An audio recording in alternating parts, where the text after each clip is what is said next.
Good evening, everyone. I am back with another gig review. I guess this is becoming a new thing on the channel as of late, with the whole, Black Sabbath review, and of course the Aussie video that we did a few days ago.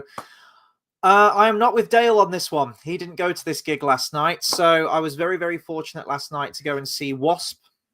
Wasp are my favorite band, by the way. I don't even think I've talked about them on the channel all that much, but Wasp are an immensely important band to me. They're my favorite.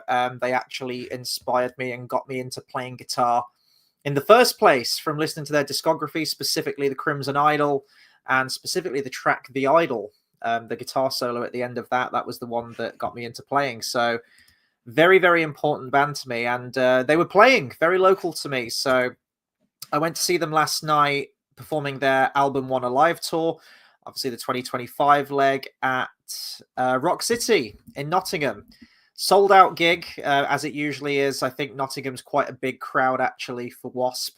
I think I've seen this. I think last night was like the fourth time that I've seen Wasp, and I feel like every single time that I've seen them has been a sold out show there. It's quite a small, intimate venue. It's pretty well situated, though, in terms of the actual layout of the stage. The stage isn't massive, but no matter where you are in the room, there's like an upper balcony, or even on the floor, no matter where you are, you've got a great view of the stage. And yeah, I didn't really know what to expect from this thing. I hadn't really watched many reviews of this particular tour. It pretty much is exactly what it says on the tin, and as it was advertised, it's Wasp playing in its entirety their original debut album from 1984, the self-titled album. I think actually when it came out, it went through like a few different titles, so it's quite like a controversially titled album, I think. But yeah, their debut album, they were performing it beginning to end, and of course, it's an absolute, one of the best albums from that genre, from that decade, in my opinion. And easily one of my favorite albums. A few years ago, for the Crimson Idol anniversary, they did the Re-Idolize tour, which was performing all of the Crimson Idol in its entirety, and that's my favorite album from Wasp's discography. So that was a great experience, and then it was nice to follow that up with this one. I did see their tour, I think it was a couple of years ago now, maybe 2 years, also at Rock City. And I think that was just to celebrate the 40th anniversary of the band. And then this follow-up one is the 40th anniversary of their debut album. So now it's got me thinking, what's the next tour going to be? Because Blackie Lawless at the end said, we'll see you next year. We'll see you next year, Nottingham. And I was thinking, like, what could be next for the band? And we'll discuss that after I've given my short review. I don't think I'm going to be talking about this one for ages because, well, first and foremost, it was a very, very short show. No support band or anything like that. I know some of the other dates and some of the other locations in the UK have had a support band. I think Tail Gunner was one of the support bands, and it was actually listed on Rock City's website that there was going to be a support band. Armored Saint, I think it was called. I haven't heard anything by them. I've seen the name, though, floating around, but yeah, no support band. And I think that was the same for last time I saw them there as well. I feel like there was a support band that was all keyed up, ready to go, and then for whatever reason, there wasn't one. So because I'm getting to be an old man now, standing at all these gigs, and I've been to a lot of gigs recently, my knees can't take it anymore. My lower back and knees cannot take standing around for hours and hours and hours and hours. Of course, you do it if it's a band that you really like, but so it was actually kind of a blessing for me last night in that Wasp were the first ones on. I think, yeah, doors opened at 7. Wasp were on at about I think 8:15. So it was about an hour of standing around, not counting time outside in the queue.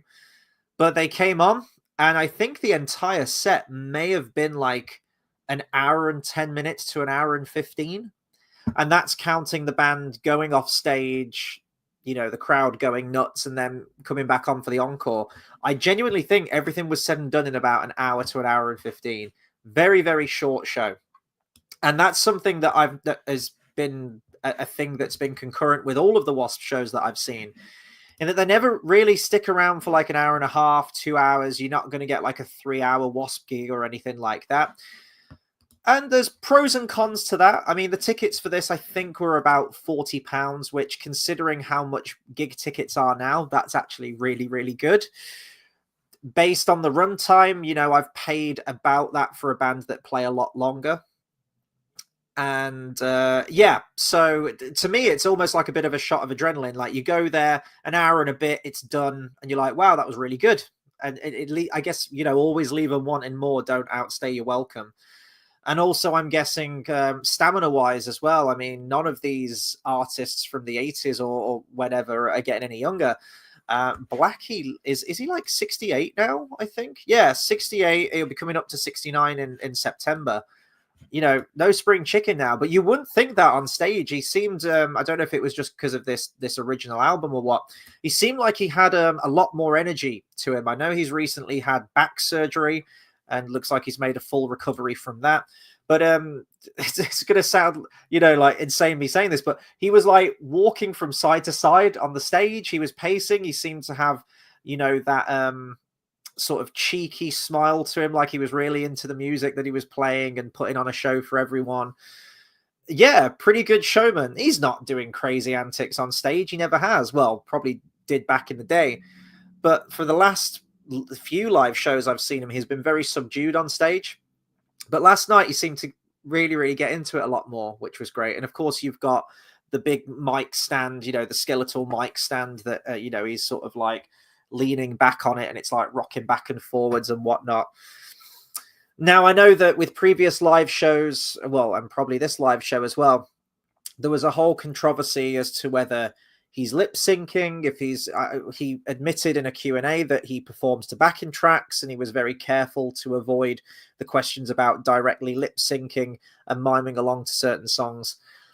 I couldn't tell, and I suppose that's a good thing. I've been to some bands where it's very, very painfully obvious that they're lip syncing. And I think there are probably channels out there on YouTube that take a bunch of different live recordings of the performance, lay them over the top. And if they're identical to each other, then, you know, there's probably a good chance that they're performing to a track. I couldn't tell. Honestly, I couldn't tell. And I do think the whole backing track thing is killing a lot of shows now, because, you know, you'll be watching people playing guitar or, you know, playing bass or whatever, or singing, of course, and you never know if it's 100% genuine. And I guess I still don't know if it was 100% genuine. When I was there last night, there were some songs where I was thinking that pretty much sounds like the studio recording almost verbatim.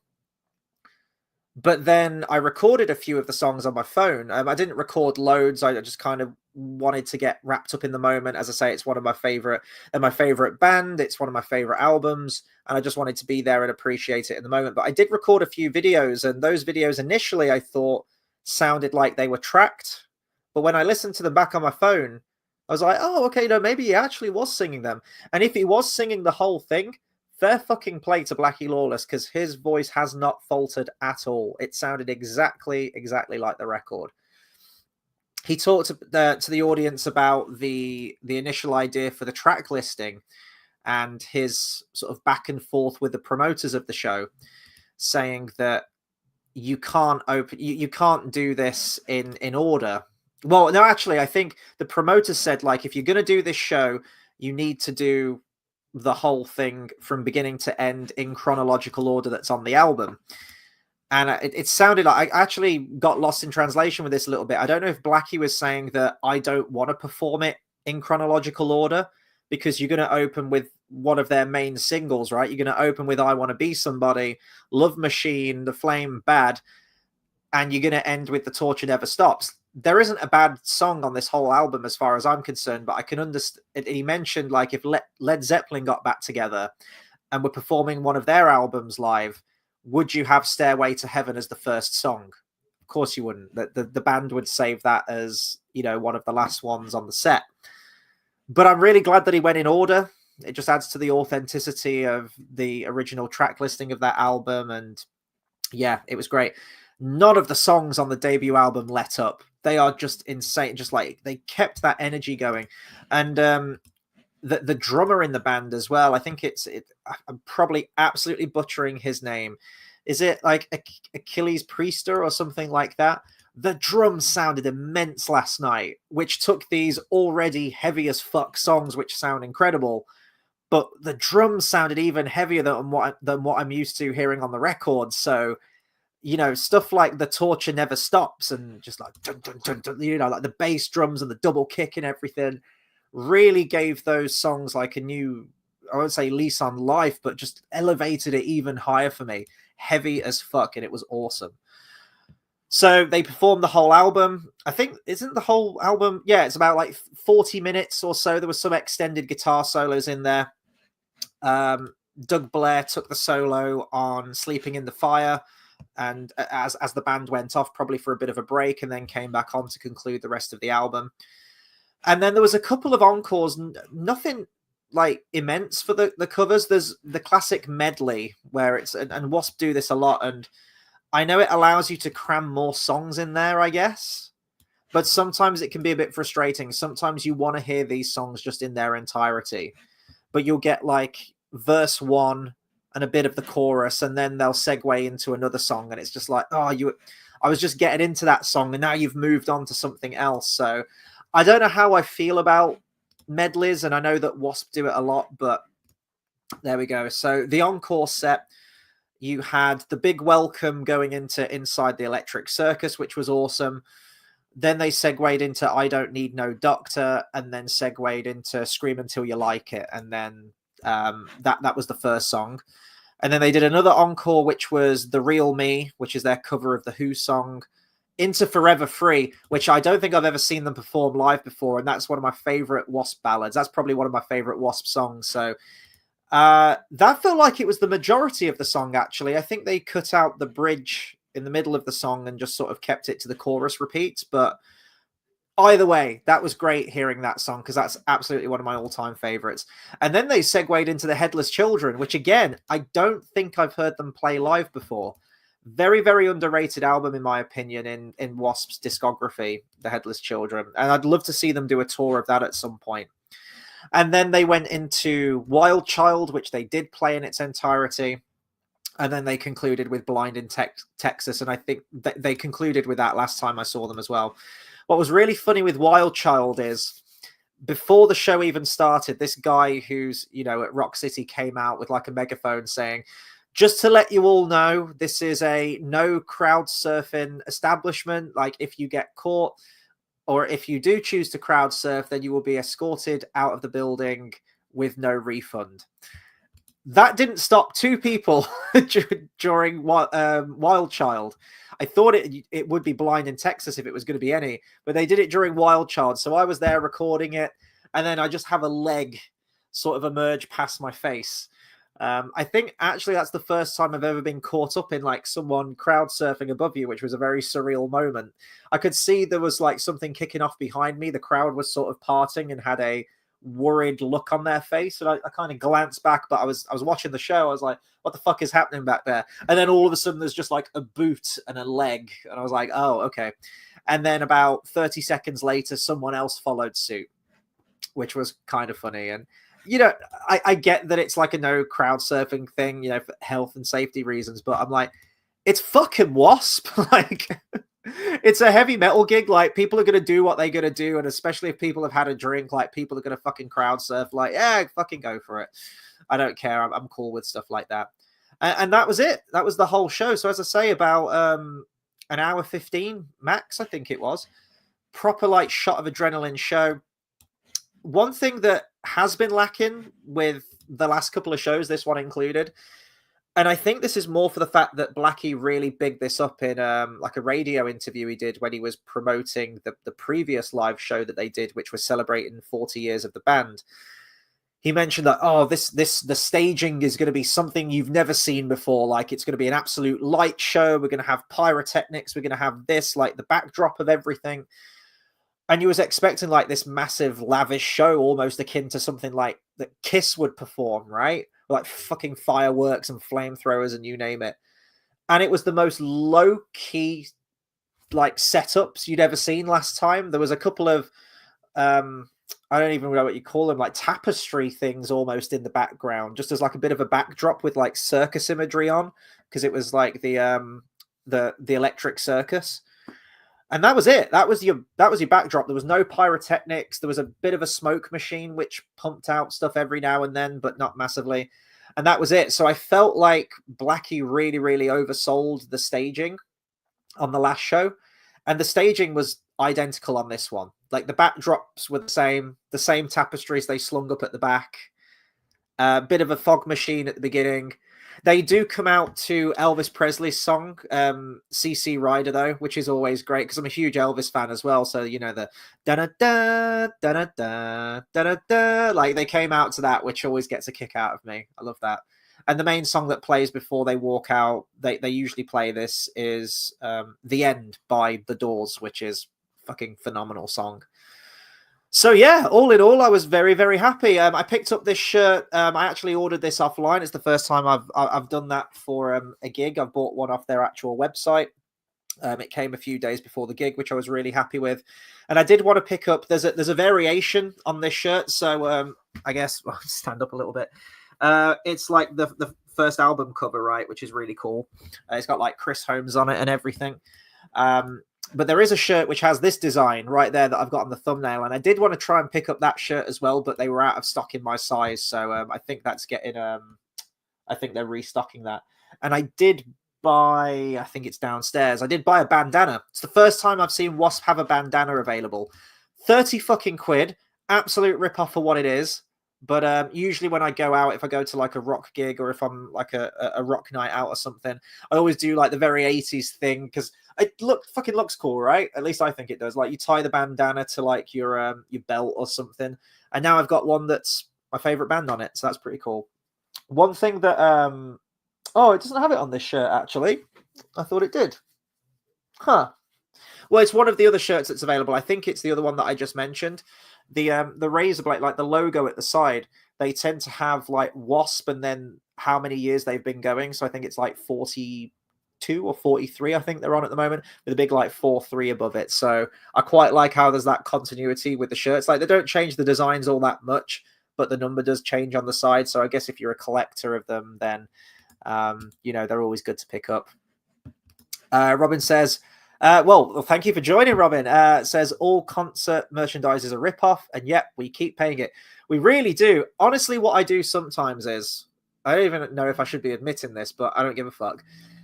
Sometimes, not every gig, but some gigs, you'll get like a few sellers outside selling like knockoff versions of the shirts. And honestly, a lot of them are really good quality. I'll just wear them to sort of like knock about the house in, or if I'm going to the gym and I just want like a comfy shirt or something that I go to, I'll just throw that shirt on. And they're a fraction of the price. There was a guy outside last night actually selling one with the design that I mentioned that I wanted to get. And I thought, with it being Wasp, the quality is going to probably be better, and I'd rather get like an official one for one of my favorite bands. But sometimes I'll just get one from the street. Like they're about, 20 quid or something like that. And you're probably paying upwards of 40, 45 or something for a shirt sometimes. So yeah, they are a ripoff. They absolutely are. But, I was going to say I don't go to gigs all the time. I feel like this year I have, especially this summer. It's been very, very stacked for gigs. After this now, I guess the whole concert review things are going to take a little bit of a hiatus because I don't currently have anything booked until I've got Metal Gear Solid in concert at the Royal Albert Hall. That's in November. And then I'm at Sabaton in December. And then next year, Robin, because I know you mentioned this at the very, very, very tail end of the last stream, I'm at Powerwolf, which I can't wait for. I'm really, really looking forward to that. And then I'm also at Metallica as well in London for the double weekend date that they're doing. That's currently what I've got booked, but I'm sure there's going to be more on top of that when it comes to towards the back end of this year into next year. There's a couple of other gigs I've looked at that I'd be tempted to go to, but it means taking time off work, and I really want to try and not do that. So, yeah. Robin, in capital letters, Powerwolf! Fuck yeah. I've only ever seen them once. They came to London a couple of years ago. I went with an old work colleague, an old boy. That was a really good gig, actually. We had a lot of fun there. So, and I was in the seated crowd for that, which I don't care. It was still a blast. I'm a huge power metal fan as well. And I've said this for a long time that I very much have a safety bubble with the music that I listen to. predominantly like 80s hair metal, 80s, 70s rock and metal and things like that. And there really aren't any other bands coming up at the moment, like new upcomers that are anywhere close to the level of musicality or songwriting. And, you know, there could be some good songs here and there, but really I don't follow the modern rock or metal charts or anything like that. But a lot of bands that I have been getting into have been the power metal genre, in all honesty. Beast in Black, Powerwolf, let's see who else. Glory Hammer are pretty cool. Stuff like that, right? And I honestly think that when, not to get too morbid, but I'm still in that kind of mindset after Ozzy, when all of these titans have gone, and I'm not saying that all of these bands are going to take their place. Of course, you know, they're irreplaceable. But when all of my favorite bands have retired or unfortunately shuffled off this earthly plane, am I going to go to gigs again? And I think the answer is going to be your Powerwolves, your Sabatons, and I think it's going to be a new age for me of power metal, and I'm fine with that because it's great, it's anthemic, it's very, very diatonic, and you know, the songwriting's, I won't say pretty basic because the solos and the, you know, the technical ability is amazing, but it's just so good, and I can't wait to be in the standing crowd for Powerwolf next year. That is going to be fucking incredible, and I think it's a bigger venue as well. I went to see them at the Roundhouse in Camden, which is a really cool venue, actually. It's almost like, it's, as it says, it's almost like a fucking Coliseum at the Roundhouse. But and I was in the balcony, as I said, I was in the seating for that. And he came out with like dual flamethrowers. I've never seen a band do that. I've seen Kiss, who are like one of the most like theatrical bands ever, and they didn't have a flamethrower. Powerwolf had like a fucking dual flamethrower. And even though we were like miles back, we were towards the front of the balcony, but like still quite a ways back from the stage, you could feel the heat from that flamethrower. And I was thinking, Christ almighty, what must the people be thinking? You know, what must they be feeling in the standing crowd? But I was looking down at the crowd, and I've never really been a mosher. I don't get out, like, you know, I don't want to like beat myself up or rugby tackle myself into someone just to show an appreciation for the music. You know, I can be stood there, I can be banging my head, I can be, you know, getting into it like the metal horns and everything, but I never feel a need to like run into a mosh pit. But there were so many fucking mosh pits in Powerwolf when I saw them from the balcony. So who knows, I might get caught up in one next year and I can be reviewing my first time, you know, moshing experience. Usually where I stand in the crowd, I'm always on the fucking outskirts of a mosh pit, so I always usually get people like bashing into the side of me or something. But yeah, it's going to be a good one. Really looking forward to that one, definitely. Robin says there were a couple of hours from me once, but I couldn't swing the cost time off. That's fair enough. And you're right, new stuff is as lame as modern films. I love Glory Hammer. Okay, we're going to have like yeah, I'm going to have to go and watch more power metal bands, aren't I? So I can do more reviews on them, definitely. But I agree, yeah, modern films. I came this close. And this is a shocker for me, because this is fundamentally, although as of late we've been doing a lot of gig reviews, fundamentally, this is a movie review channel, right? TV shows here and there. I came this close to cancelling my Odeon Limitless membership, the direct debit every month. I think Superman just killed me. And I've been looking at all the films coming out the rest of this year, and I'm like, don't care, over it, not fussed about seeing it, can wait for that one. And I don't want that to happen. I still want to see movies, of course I do, but the amount of times, and you know, if you follow this channel and you've been subscribed to it, you've probably noticed this as a pattern anyway. Me and Dale, like, we've been reviewing older shit. You know, me and JX and stuff like that, from the old Superman films to all of the Disney films, and now we're going through the Studio Ghibli films, the Don Bluth and whatnot.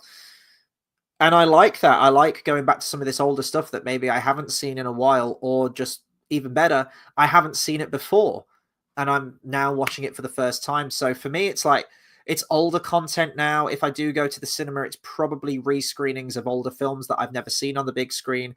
Case in point, towards the back end of August, it looks like they're doing some kind of re-release for the 50th anniversary of Jaws. I've never seen Jaws on the big screen before. Of course, I've seen the film, but I've never seen it on the big screen. It even looks like they're doing some kind of 3D version. I was thinking like, oh God, no, Jaws 3D, Christ help us all. But I'm not going to go and see it in 3D, but I've got tickets for it. I think they've probably like remastered it and things like that. As long as they haven't done a George Lucas and like replaced the rubber shark with a CGI one, which they won't have done, but you never know. They remastered E.T. though, didn't they? Do you remember that? Where originally like the cops and the FBI have got like rifles and pistols, and then they switched it out, didn't they, for like phones or whatnot. So hopefully that's not the case with Jaws. But other than that, I've got nothing else booked.